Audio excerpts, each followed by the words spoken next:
Welcome to Pindar Poetry. We hope you learned something new. You begin by preparing the watch.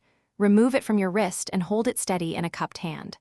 Locate the crown and identify position 0, fully in, and the pulled positions.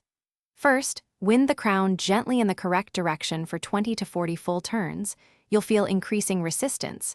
Stop when resistance builds.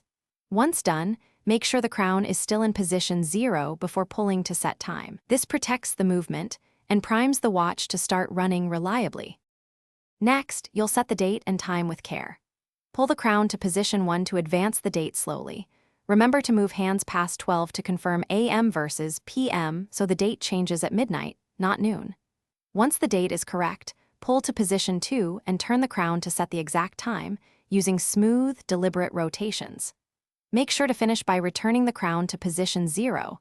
This reseals the watch and prevents dust or moisture intrusion, preserving accuracy.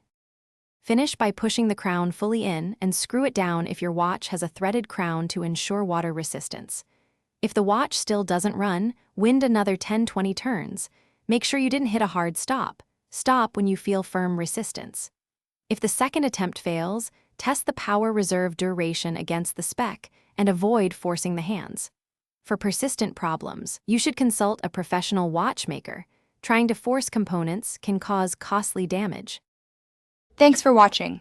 Consider subscribing if we helped you.